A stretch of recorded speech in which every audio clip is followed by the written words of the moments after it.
Sarah Martinez pressed her body against the hot desert rocks. She had been in the same position for 6 hours without moving. The sun blazed overhead like a giant fire in the sky. Sweat rolled down her face and neck, but she did not dare wipe it away. Any movement could give away her position to enemy scouts. Her rifle lay steady against her shoulder. The black metal was almost too hot to touch, but Sarah ignored the burning sensation. Through her powerful scope, she stared at a building that was so far away it looked like a small toy house. Most people would need binoculars just to see it. Sarah could see every detail through her advanced sniper scope. The distance between Sarah and her target was over 2 miles. That was farther than most people could walk in 30 minutes. Between her position and the enemy building stretched empty desert filled with sand dunes and rocky hills. Heat waves rose from the ground, making everything shimmer and dance. The hot air made distant objects look wavy like they were underwater. Jake Thompson lay on the ground next to Sarah. He was her spotter and one of the best soldiers she had ever worked with. His job was to watch the target area and help Sarah make accurate shots. He held a powerful telescope that could see almost as far as Sarah's rifle scope. For the past 6 hours, Jake had been taking notes about wind speed and direction. The desert wind was tricky and dangerous. It changed direction every few minutes. Sometimes it blew from the north. Then it would switch and blow from the east. Wind could push a bullet off course by several feet at such a long distance. Even the smallest mistake would mean a complete miss, Jake whispered into his radio headset. Wind is steady at 15 miles per hour from the northeast. Temperature is 112 degrees. Humidity is very low. He was reporting to the command center where other soldiers tracked weather conditions using computers and satellites. Sarah listened to Jake's report, but she was focused on something else. Through her scope, she could see the small window of the target building. It was the only opening that gave a clear view inside. The window was maybe 3 feet wide and 4 feet tall. From over 2 miles away, it looked smaller than a postage stamp. Her radio crackled with static. Then Commander Richardson's voice came through clearly. "Martinez, we have confirmed that 3 high-value targets are inside that building. These are the enemy generals who have been planning attacks on our forces and civilian targets." Sarah knew about these 3 men. General Hassan controlled weapons smuggling operations that supplied bombs and guns to terrorist groups. General Malik coordinated suicide attacks on schools and hospitals. General Rashid planned strikes against American soldiers and their allies. Together, they were responsible for hundreds of deaths. The building where they were meeting was heavily protected. Stone walls 3 feet thick surrounded it. Guard towers stood at each corner with armed sentries. Razor wire topped the walls. Motion sensors and cameras watched every approach. Getting close to the building would be impossible without a major battle. Commander Richardson continued speaking through the radio. "The intelligence report says they will only meet for about 15 minutes. They never stay in one location for very long because they know we are hunting them. This might be our only chance to get all 3 together." Sarah understood the situation perfectly. A ground assault would cost many American lives and might not succeed. The generals would probably escape through underground tunnels before soldiers could reach them. Airstrikes were impossible because innocent families lived in nearby houses. A precision sniper shot was the only option. But what a shot it would be. Commander Richardson spoke again, and his voice sounded worried. "Martinez, I am looking at satellite images of your position and the target. You are attempting to shoot through a window that is barely visible from that distance. The range is over 3,200 yards. The environmental conditions are extremely difficult. The heat distortion alone makes this shot nearly impossible." Sarah did not respond immediately. She was studying the target building through her scope. She could see shadows moving inside the room behind the small window. The meeting was probably starting soon. She thought about her training and all the difficult shots she had made in the past. Years ago, her grandfather had taught her to hunt on his ranch in Texas. He was a patient teacher who understood that good shooting was about more than just having steady hands. "Your mind has to be calm," he used to tell her. "Your breathing has to be controlled. Most importantly, you have to believe that you can make the shot." Sarah remembered practicing on her grandfather's ranch. She would shoot at targets that were hundreds of yards away. Her grandfather would set up tin cans on fence posts and challenge her to hit them. As she got better, he made the targets smaller and placed them farther away. By the time she was 16 years old, Sarah could hit a coin from 500 yards. When she joined the military, Sarah discovered that her natural shooting ability was extremely rare. Most soldiers were good shooters. Sarah was exceptional. Her instructors quickly realized they had someone special. Within a few years, she was selected for advanced sniper training with elite special forces units. Now, she was facing the most challenging shot of her military career. Through her scope, Sarah watched the shadows moving in the target window. Intelligence reports indicated that all three generals would be visible at the same time for only a few minutes. She would need to be ready to shoot at exactly the right moment. The radio crackled again. Martinez, the meeting appears to be starting. All three targets should be in position within the next few minutes. Are you prepared for this shot? Sarah took a slow, deep breath. She felt her heart rate decrease and her muscles relax. The uncomfortable heat and rocky ground faded from her awareness. Her entire focus narrowed to the small window over 2 miles away. Through her scope, she could see more movement in the target room. People were taking seats around what appeared to be a table. Soon the three most dangerous enemy leaders would be sitting together, planning their next attacks on innocent people. Sarah whispered into her radio, "I'm ready," but even she wondered if this impossible shot could really be made. 20 years before Sarah Martinez lay in the desert aiming at an impossible target. She was just a small girl, living on a cattle ranch in Texas. The ranch belonged to her grandfather, William Martinez, who had raised cattle and horses for over 40 years. Sarah lived there with her mother after her father died, serving in the military overseas. Sarah was only 5 years old when 2 soldiers in dress uniforms came to their front door. They spoke quietly with her mother while Sarah watched from behind the kitchen table. Her mother cried that day and for many days after. Sarah did not understand why her father would never come home again, but she knew something terrible had happened.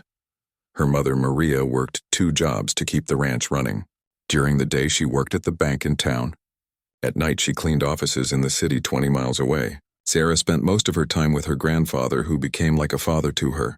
He taught her how to ride horses and take care of cattle. More importantly, he taught her how to shoot. Grandfather William had been a hunter and marksman his entire life. His gun cabinet held rifles that were older than Sarah but still worked perfectly. Every evening after dinner, he would clean and oil his weapons while Sarah watched. "The guns are tools," he would tell her. "They help us protect our family and put food on the table, but they are dangerous tools that must be treated with great respect." When Sarah turned 8 years old, her grandfather decided she was ready to learn. He started with a small rifle that was light enough for her to hold steady. The first lessons were not about shooting at all. Sarah learned how to hold the rifle properly. She learned how to load and unload it safely. She learned how to clean it and store it correctly.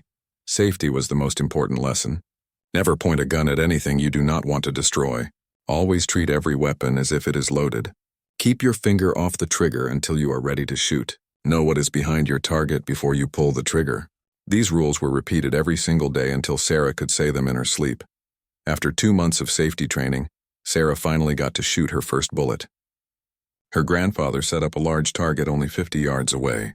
The target was a piece of cardboard with a big black circle painted on it. Sarah aimed carefully and squeezed the trigger just like her grandfather had taught her. The rifle kicked against her shoulder and the loud bang hurt her ears even with hearing protection. She missed the target completely. Her grandfather smiled and helped her aim again. "Missing is part of learning," he told her. "Every great shooter started by missing their target. The important thing is to learn from each shot and get better." Sarah shot 20 more bullets that day. By the end, she was hitting the cardboard even if she was not hitting the black circle. Every weekend for the next 2 years, Sarah practiced shooting. Her grandfather made targets out of cardboard and wood. He set them at different distances and heights. As Sarah got better, he made the targets smaller and placed them farther away. By the time she was 10 years old, she could hit a tin can from 200 yards away. The ranch provided many opportunities to practice real hunting. Wild pigs damaged the crops and scared the cattle. Grandfather William would take Sarah on hunting trips to control the pig population. These hunts taught Sarah skills that could not be learned on a shooting range. She learned to move quietly through brush and trees. She learned to read animal tracks and signs. She learned to be patient and wait for the perfect shot. During one hunting trip, Sarah proved that she had become an exceptional shooter. A large wild pig was eating corn in a field 400 yards away. The pig was partially hidden behind trees and kept moving around. Grandfather William studied the situation through binoculars and shook his head. "That shot is too difficult," he told Sarah. "The pig is too far away and there are too many obstacles." Sarah asked if she could try anyway. She had been practicing shots at this distance for months. Her grandfather reluctantly agreed but warned her to be very careful. Sarah lay down on the ground and used her backpack to steady her rifle. She watched the pig through her scope for 10 minutes, studying its movement pattern. When the pig stopped to eat, Sarah took her shot. The bullet traveled across the field and found its target perfectly. Her grandfather stared at her in amazement. That was a shot that most adult hunters could not make. Sarah was only 12 years old. Word of Sarah's shooting ability spread around their small town. She entered local shooting competitions and won every one. By age 14, she was competing against adults and beating them regularly. Shooting coaches from universities came to watch her compete. They offered scholarships and training opportunities. But Sarah had already decided what she wanted to do with her life. On her 16th birthday, she told her grandfather that she wanted to join the military after high school. She wanted to serve her country just like her father had done. She wanted to use her shooting skills to protect other soldiers and innocent people. Her grandfather understood her decision, even though it made him sad to think about losing her. He had always known that Sarah was destined for something greater than ranch life. Her shooting ability was a gift that should be used to help others. He spent the next 2 years teaching her everything he knew about shooting and hunting and surviving in difficult conditions. When Sarah graduated from high school, she was already better with a rifle than most military snipers. She could hit targets at distances that seemed impossible. More importantly, she had learned the values that would guide her throughout her military career: patience, discipline, respect for the power of weapons, understanding that every shot has consequences. On the day she left for military basic training, her grandfather gave her a small metal cross that had belonged to her father. He had worn it during his military service. Her grandfather told her to remember that she was fighting for something bigger than herself. She was protecting families like theirs from people who wanted to cause harm. Sarah wore that cross every day of her military career, including this day in the desert as she prepared for the most important shot of her life. Sarah Martinez arrived at Fort Benning for basic military training on a hot summer morning. She carried only a small bag with her clothes and the metal cross her grandfather had given her. Around her stood hundreds of other young recruits who all looked nervous and excited. Most of them had never been away from home before. Sarah felt nervous too, but she was also determined to prove herself. The drill sergeants were tough and demanding from the very first day. They made the recruits wake up at 5 in the morning and exercise until they could barely stand. They yelled instructions and criticized everything the new soldiers did. Many recruits struggled with the physical challenges and the mental pressure. Sarah found the training difficult but not impossible. What surprised everyone was how naturally Sarah handled weapons training. When the recruits first went to the shooting range, most of them had never held a real rifle before. They struggled to hit targets that were only 100 yards away. Sarah hit the center of her target with almost every shot. The shooting instructors noticed her immediately. Sergeant Davis was the senior marksmanship instructor at Fort Benning. He had trained thousands of soldiers over 20 years of military service. After watching Sarah shoot for just one day, he called her aside for a private conversation. "Martinez, where did you learn to shoot like that?" he asked. Sarah explained about growing up on her grandfather's ranch and learning to hunt wild pigs at long distances. Sergeant Davis had Sarah demonstrate her skills with different types of rifles. She performed perfectly with every weapon he gave her. When he set up targets at 300 yards, she hit them easily. When he moved the targets to 500 yards, she continued hitting them with remarkable accuracy. Sergeant Davis realized he was watching something very special. During the final week of basic training, Sarah set a new base record for marksmanship scores. She hit targets that other recruits could not even see clearly. Her shooting was so accurate that the scoring computers initially reported errors. The range officers had to verify her shots manually because they seemed too good to be real. After basic training, Sarah was selected for advanced infantry training. Her instructors quickly recommended her for specialized sniper school. Only the best marksmen in the entire military were chosen for this program. The training was extremely difficult and many candidates failed to complete it. Sniper school was completely different from basic training. Students learned advanced mathematics to calculate bullet trajectories over long distances. They studied weather patterns and how wind and temperature affected their shots. They learned to move silently through any terrain without being detected. Most importantly, they learned when to shoot and when not to shoot. Captain Williams ran the sniper training program. He was a veteran of 3 combat deployments and one of the most respected snipers in the military. On the first day of class, he told the students that being a sniper was about much more than accurate shooting. Snipers saved lives by eliminating specific threats. They protected other soldiers by removing enemy leaders and weapons specialists. Every shot they fired had to have a clear purpose. Sarah excelled in every aspect of sniper training. Her natural shooting ability was enhanced by proper military techniques and equipment. She learned to use advanced scopes that could magnify targets at incredible distances. She mastered different types of ammunition designed for specific situations. She studied ballistics tables until she could calculate trajectories in her head. The most challenging part of sniper school was learning patience and discipline. Students would lie in the same position for hours waiting for the perfect shot opportunity. They had to ignore discomfort from heat, cold rain, and insects. They had to remain completely still even when enemy soldiers walked within a few feet of their hiding places. During one training exercise, Sarah demonstrated the patience her grandfather had taught her years earlier. She was assigned to watch a building where enemy targets would appear at random times. Other students grew restless after a few hours and took shots at poor targets. Sarah waited for over 8 hours until the perfect opportunity presented itself. When she finally pulled the trigger, her shot was flawless. Captain Williams was impressed by Sarah's combination of natural talent and disciplined training. After she graduated from sniper school, he recommended her for assignment to special operations units. These elite groups handled the most dangerous and important missions. Working with special operations would give Sarah opportunities to use her skills in real combat situations. Sarah's first deployment was to Afghanistan, where American forces were fighting against terrorist groups in mountainous terrain. The environment was perfect for sniper operations. Long sight lines across valleys allowed for shots at extreme distances. Enemy fighters often positioned themselves on hilltops and ridges where they felt safe from ground attacks. During her first month in Afghanistan, Sarah made shots that other snipers called impossible.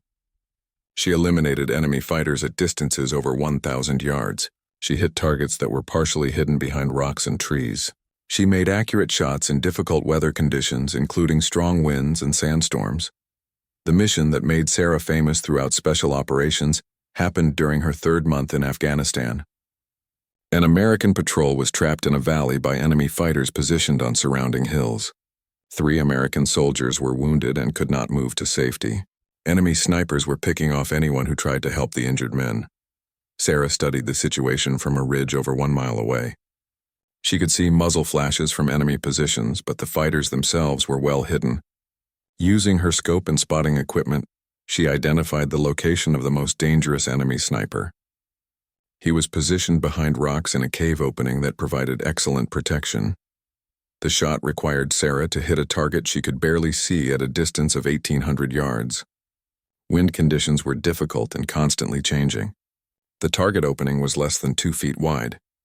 If she missed, the enemy sniper would immediately change positions and become impossible to find.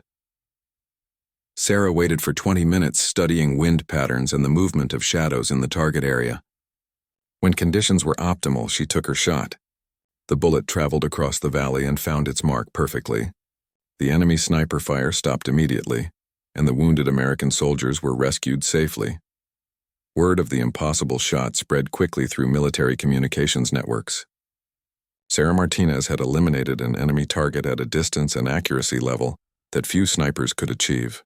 She was becoming known as one of the most skilled marksmen in the entire military. But this was only the beginning of her legendary career. 3 weeks before Sarah Martinez found herself lying in the desert sand, the intelligence briefing room at Forward Operating Base Lightning was filled with tension. Colonel Patterson stood at the front of the room pointing to photographs displayed on large screens. The images showed 3 men who had become the most wanted targets in the entire region. Sarah sat in the front row along with other members of the Special Operations team. She studied the faces on the screen carefully. These were not ordinary enemy soldiers. These men were the masterminds behind attacks that had killed hundreds of American troops and thousands of innocent civilians. Each face represented years of planning violence and spreading terror. The first photograph showed General Hassan Mahmoud. Intelligence reports indicated he controlled the largest weapons smuggling operation in the region. His network moved bombs, guns, and ammunition to terrorist groups across 3 countries. Hassan had personally planned the bombing of a school in Baghdad that killed 40 children. He supplied the explosives used in attacks on hospitals and marketplaces. Colonel Patterson clicked to the next photograph. General Malik Rashid had a different specialty, but was equally dangerous. He coordinated suicide bombing campaigns against civilian targets. Malik recruited young men and women to carry bombs into crowded areas. He trained them to target buses, restaurants, and shopping centers where families gathered. Intelligence estimated that Malik was responsible for over 200 suicide attacks. The third photograph showed General Rashid al-Zahra. He focused specifically on military targets and had developed new tactics for attacking American forces. Rashid planned ambushes that used hidden bombs to destroy military vehicles. He organized sniper teams that targeted American soldiers from long distances. His methods had killed more American troops than any other enemy leader. Colonel Patterson explained that these three generals rarely worked together. They usually operated independently from different locations, but intelligence sources had discovered something alarming. The three men were planning to meet in person for the first time in over 2 years. They were coordinating a massive attack that could kill thousands of people. Sarah listened carefully as Colonel Patterson described what intelligence agencies had learned about the planned meeting. The three generals would gather at a fortified compound located in remote desert territory. The compound was built like a fortress with thick walls and heavy security. Getting close to the building would be extremely difficult and dangerous. The meeting was scheduled to last only 15 minutes. The generals were too paranoid about American surveillance to stay together for longer. They would arrive separately, discuss their coordinated attack plan, and leave immediately. Intelligence sources could not determine exactly when the meeting would happen. It could be any time within the next few days. Colonel Patterson clicked to satellite images of the compound where the meeting would take place. The building was surrounded by high stone walls topped with razor wire. Guard towers stood at each corner with armed sentries watching all approaches. Motion sensors and cameras monitored every direction. Underground tunnels provided escape routes if the compound was attacked. The briefing continued with details about what the three generals were planning. Intelligence reports suggested they were coordinating simultaneous attacks on multiple American military bases. They also planned to strike civilian targets in major cities. The attacks would involve car bombs, suicide bombers, and rocket strikes. If successful, the coordinated assault could kill over 3,000 people. Sarah studied the satellite images of the compound while Colonel Patterson talked. The building was positioned on high ground surrounded by open desert. There were very few places where attacking forces could find cover. A direct assault would require hundreds of soldiers and would certainly result in heavy casualties. Even if the attack succeeded, the three generals would probably escape through the underground. Tunnels. Airstrikes were not possible because the compound was located near a village where innocent families lived. Bombing the area would kill civilians who had nothing to do with the terrorist activities. American military policy strictly prohibited operations that put innocent lives at risk. Colonel Patterson turned to address Sarah directly. Martinez, we need a precision solution to this problem. The three most dangerous enemy leaders will be in one location at the same time. This might be our only opportunity to eliminate all of them together, but the tactical situation makes a conventional attack impossible. Sarah understood what Colonel Patterson was asking. He wanted to know if she could make a sniper shot that would eliminate the three targets without risking civilian casualties or American lives. She studied the satellite images more carefully, looking for possible shooting positions in sight. Lines to the target building.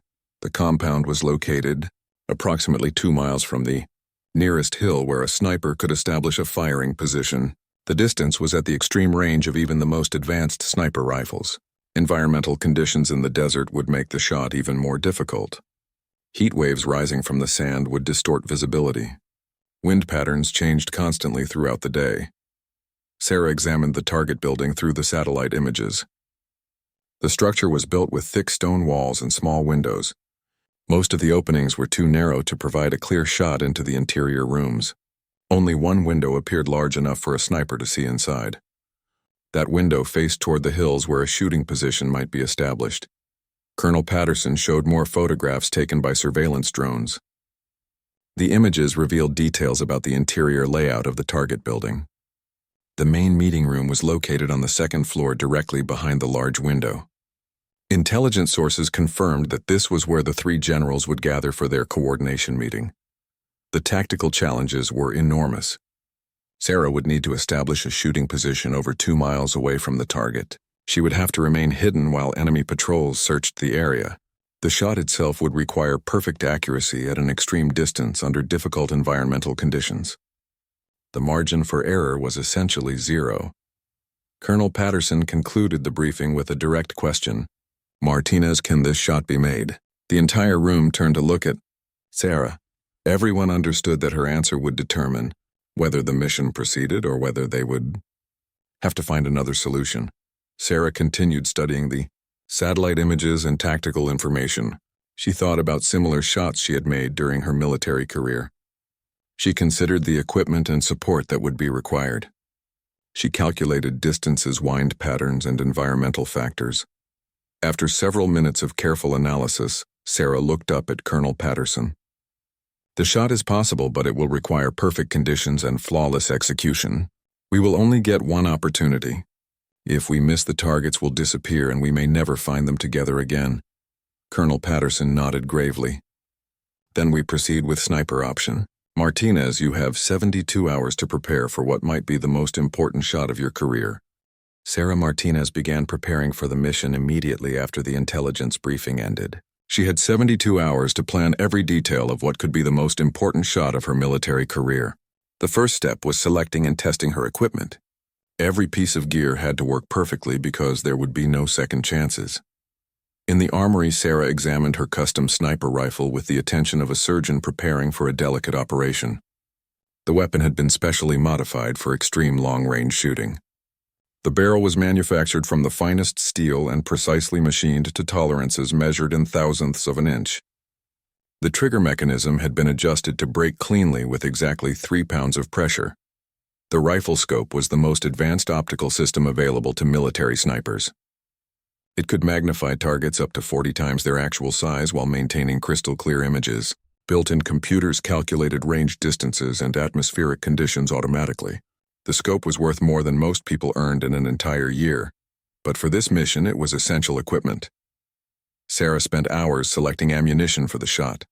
Standard military bullets would not be accurate enough at such an extreme distance. She chose specially manufactured rounds that were balanced and weighted to precise specifications. Each bullet was inspected individually under magnification to ensure there were no defects that could affect flight characteristics. Jake Morrison would serve as Sarah's spotter for the mission.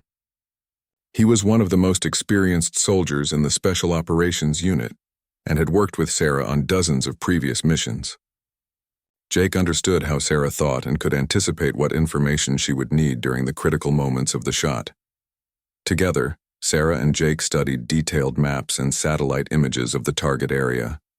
They identified the optimal shooting position on a rocky ridge approximately 2 miles from the enemy compound. The location provided a clear line of sight to the target window, while offering good concealment from enemy patrols. The approach route to the shooting position would be extremely dangerous. Sarah and Jake would have to cross 15 miles of enemy-controlled territory during darkness. They would move on foot carrying all their equipment, including the heavy rifle scope and ammunition. Enemy patrols searched the area regularly using night vision equipment and motion sensors. Sarah planned their movement route carefully to avoid known enemy positions.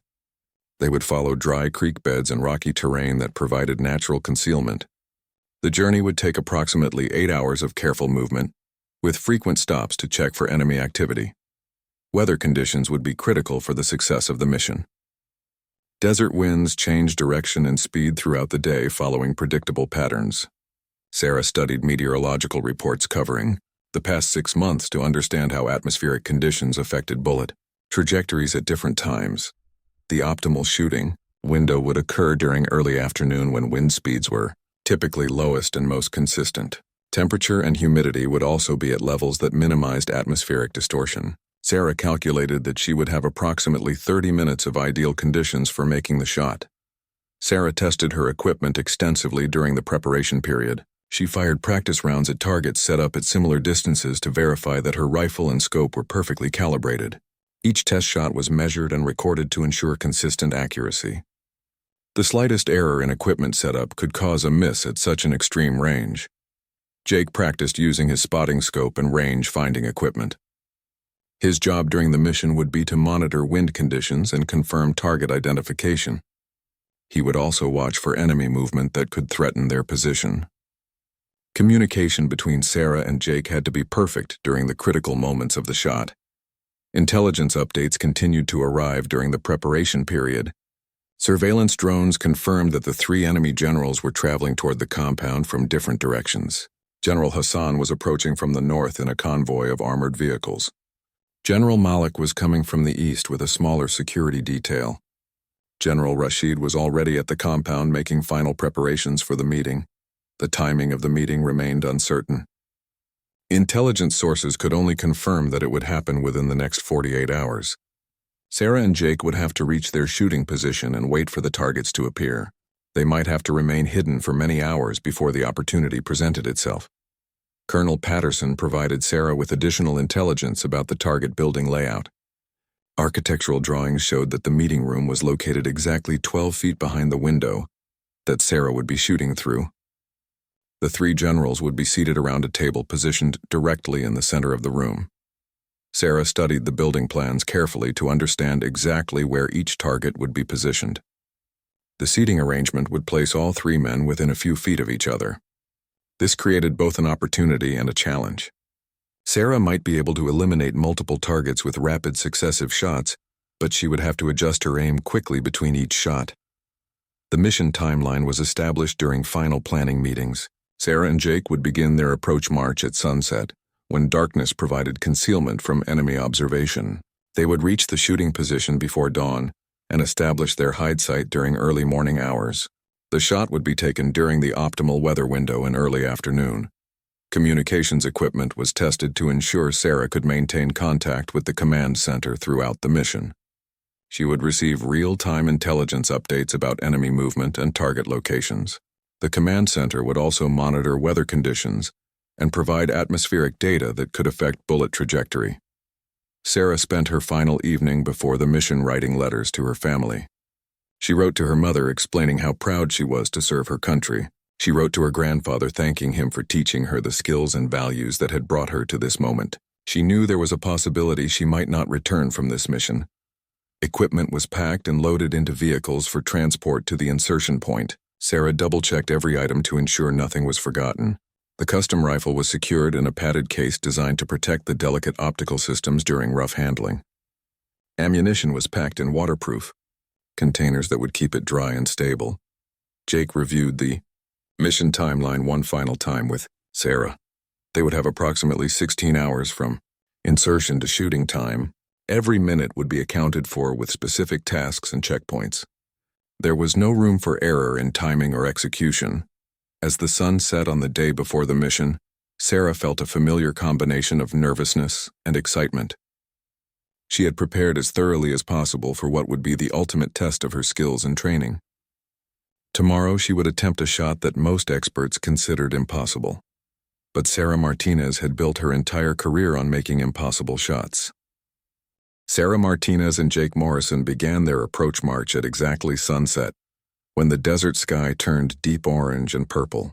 They moved like shadows across the rocky terrain, carrying their equipment in specially designed packs that distributed weight evenly.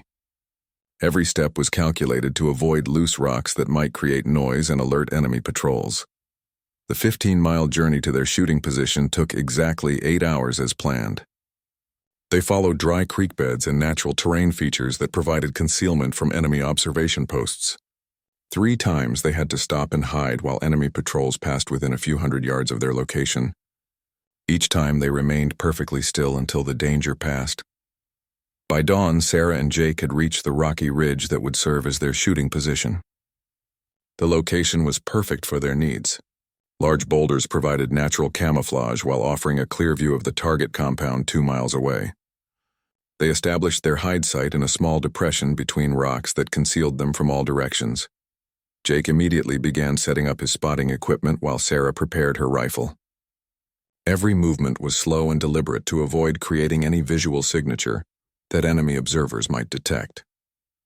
They covered their equipment with camouflaged cloth that matched the surrounding rocks and desert vegetation. Through his powerful spotting scope, Jake could see the target compound clearly despite the extreme distance. The fortress-like building appeared exactly as described in the intelligence briefings. High stone walls surrounded the structure with guard towers at each corner. Armed sentries walked regular patrols around the perimeter walls. Sarah adjusted her rifle scope and began studying the target window. From over 2 miles away, the opening looked impossibly small. She could barely make out the dark rectangle that marked the window of the meeting room. The shot would require her to hit a target the size of a dinner plate at a distance where most people could not even see the building clearly. Environmental conditions were challenging from the beginning. Heat waves rose from the desert floor, creating distortion that made distant objects appear to shimmer and dance. Wind speed and direction changed constantly as the sun heated the sand and rocks. Sarah would have to time her shot perfectly when conditions were most stable. At 10:30 in the morning, Jake received radio confirmation that the 3 enemy generals were approaching the compound. General Hassan had arrived first with his convoy of armored vehicles. General Malik was expected within the hour. General Rashid was already inside the building, making final preparations for the meeting. Sarah used the waiting time to study wind patterns and atmospheric conditions. She watched dust and sand particles to understand how air currents moved across the desert between her position and the target. Every few minutes, she made small adjustments to her scope settings to compensate for changing environmental factors. The radio crackled with an update from intelligence sources. All 3 targets had arrived at the compound and were preparing to begin their meeting. The session was expected to start within 15 minutes and last no more than 20 minutes. Sarah would have a very narrow window of opportunity to take her shot. Jake focused his spotting scope on the target window and began providing Sarah with detailed observations. I can see movement inside the room. Looks like they are setting up chairs around a table. The meeting area is positioned exactly where the intelligence reports indicated it would be. Sarah controlled her breathing and began the mental preparation. Routine her grandfather had taught her years earlier. She cleared her mind of all distractions and focused entirely on the target. Her heart rate slowed and her muscles relaxed despite the intense pressure of the situation. At exactly 11:47, Jake spotted the first target through his scope. I have eyes on General Hassan. He is sitting at the table approximately 12 feet behind the window. Sarah adjusted her aim slightly and found the target through her own scope. Even with maximum magnification, the figure was barely visible at such an extreme distance. 2 minutes later, General Malik entered the room and took his seat at the table. Jake provided continuous updates on target positions, while Sarah made microscopic adjustments to her aim point. The shooting conditions were as good as they were likely to get. Wind speed was low and relatively steady. Atmospheric distortion was minimal. Then General Rashid appeared in the target window, completing the group of 3 high-value targets. For the first time in over 2 years, all 3 enemy leaders were together in one location. Sarah realized she had perhaps 30 seconds before the men would move apart again, or the meeting would end. Jake whispered final environmental data. Wind steady at 12 miles per hour from the northeast. Temperature 108 degrees. Range confirmed at 3,247 yards. Sarah faced an impossible decision that went against every principle of sniper training. Traditional doctrine called for taking one carefully aimed shot at the highest priority target. But Sarah realized that all 3 targets were visible simultaneously, which might not happen again. She decided to attempt something that had never been tried before in military sniper operations. She would take 3 rapid shots in succession, adjusting her aim between each shot to engage all 3 targets. The first shot would target General Hassan, who was positioned on the left side of the table. The second shot would engage General Malik in the center. The third shot would target General Rashid on the right side. The margin for error was essentially 0. Each shot would have to be perfect because there would be no time for corrections. If any shot missed, the remaining targets would immediately take cover and escape. Sarah would have only seconds to complete the entire sequence. Sarah settled her crosshairs on General Hassan and began her final breathing cycle. She felt completely calm despite the enormous pressure. 20 years of training had prepared her for this moment.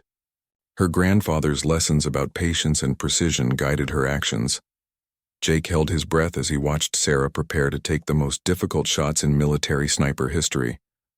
The fate of thousands of innocent people depended on the next few seconds. Three of the world's most dangerous terrorists sat together in a room, 2 miles away, completely unaware that death was approaching at 3,000 feet per hour. Second, Sarah exhaled slowly and gently squeezed the trigger. The first shot broke with perfect timing, sending a specially crafted bullet across the desert toward its target. Without waiting to observe the impact, Sarah was already cycling the bolt and adjusting her aim for the second shot. Time seemed to slow down as the impossible moment finally arrived. The first bullet left Sarah Martinez's rifle at exactly 11:51 and 37 seconds. The specially crafted projectile traveled across the desert at over 3,000 feet per second, but the extreme distance meant it would take nearly 4 seconds to reach its target. Sarah did not wait to see the impact. Her hands were already working the bolt action and adjusting her aim for the second shot. Through his spotting scope, Jake Morrison watched the first bullet cross the desert landscape. At such an extreme distance, even he could not see the actual projectile, but he could track its vapor trail through the hot desert air. The bullet was perfectly on target, heading directly toward the small window where General Hassan sat planning his next terrorist attack. Sarah had already shifted her aim to the center of the target window where General Malik was positioned. Her muscle memory took over as she made the microscopic adjustments needed to account for the different angle and distance. Every movement was fluid and automatic after 20 years of training and countless hours of practice. The second shot broke just as the first bullet reached its destination over 2 miles away. Through the window of the fortified compound, General Hassan was struck precisely as Sarah had intended. The terrorist leader who had planned the deaths of hundreds of innocent people fell forward onto the meeting table. His reign of terror was over in an instant. General Malik began to react to the chaos around him, but human reflexes were no match for a bullet traveling at supersonic speed. The second projectile crossed the desert following the exact same path as the first shot, but aimed at a slightly different point inside the target room. Malik had just enough time to start rising from his chair before the bullet found him. Sarah was already cycling the bolt for her third and final shot. Her movements remained smooth and controlled despite the incredible pressure of the moment. She adjusted her aim one last time to target General Rashid, who was positioned on the right side of the meeting table. The third shot had to be perfect because there would be no fourth opportunity. Jake continued his observations through the spotting scope, providing Sarah with critical information about what was happening in the target room. "Second target down," he whispered into his radio. "Target 3 is beginning to move." Sarah squeezed the trigger for the third time, sending another perfectly aimed bullet. Across the impossible distance, General Rashid had begun to understand that his meeting was under attack from a sniper at extreme range. He was starting to move toward cover when the third bullet arrived. Like his two companions, he had no chance to escape the precision fire from Sarah Martinez. The man who had killed more American soldiers than any other enemy leader fell to the floor of the meeting room. The entire sequence had taken less than 10 seconds from first shot to final impact. 3 of the most dangerous terrorists in the world had been eliminated by a farm girl from Texas, who had learned to shoot tin cans off fence posts with her grandfather. The coordinated attack they had been planning would never happen. Thousands of innocent lives had been saved. Jake confirmed what Sarah already knew through her rifle scope. All 3 targets down. Mission accomplished. The impossible had become reality. Through a combination of exceptional skill, years of training, and perfect execution, under the most difficult conditions imaginable, Sarah carefully secured her rifle and began preparing for immediate extraction. Enemy forces at the compound would quickly realize they were under sniper attack. Search teams would be dispatched to find the shooting position. Sarah and Jake had perhaps 30 minutes to escape before the area would be swarming with hostile forces. They packed their equipment with the same careful precision they had used to set it up. Every item was secured and accounted for. Nothing could be left behind that might provide intelligence to enemy forces. Within 15 minutes, they were ready to begin their withdrawal from the shooting position. The extraction route followed a different path than their approach march to avoid enemy forces that might be searching their original route. Sarah and Jake moved quickly but carefully across the rocky terrain. They had to cover 15 miles of dangerous territory before reaching the pickup point where helicopters would extract them to safety. Radio reports from intelligence sources confirmed that the compound was in chaos following the sniper attack. Enemy communications indicated that all 3 generals were dead, and their security forces were searching frantically for the attackers. The terrorist network had lost its top leadership in a matter of seconds. As Sarah and Jake made their way across the desert, Sarah thought about the significance of what had just happened. 3 evil men who had caused immense suffering were no longer able to hurt innocent people. The attacks they had been planning would never occur. Families would remain safe because of 3 perfectly placed shots. The extraction helicopters arrived at the pickup point exactly on schedule. Sarah and Jake climbed aboard and were quickly transported back to the forward operating base. As the aircraft flew over the desert, Sarah looked down at the terrain where she had just completed the most important mission of her military career. Commander Richardson was waiting when the helicopter landed. He congratulated Sarah on achieving something that military experts had considered impossible. The triple shot at extreme range under difficult conditions would be studied and discussed for years to come.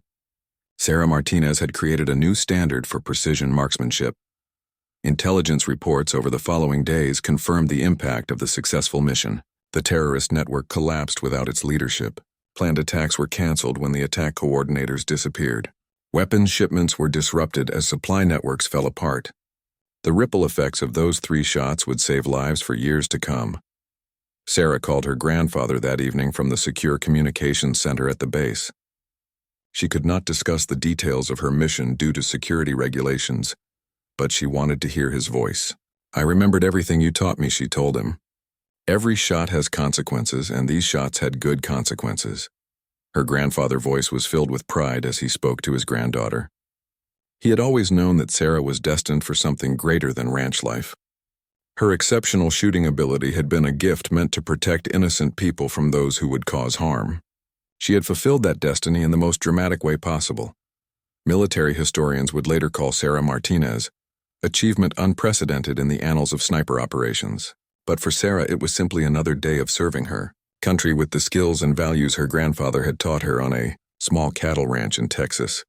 The legend of the impossible shot would be told for generations, but Sarah was already focused on the next mission and the next opportunity to protect American lives. Staff Sergeant Sarah Martinez had proved that sometimes the impossible becomes possible when skill training and courage come together at exactly the right moment in exactly the right place.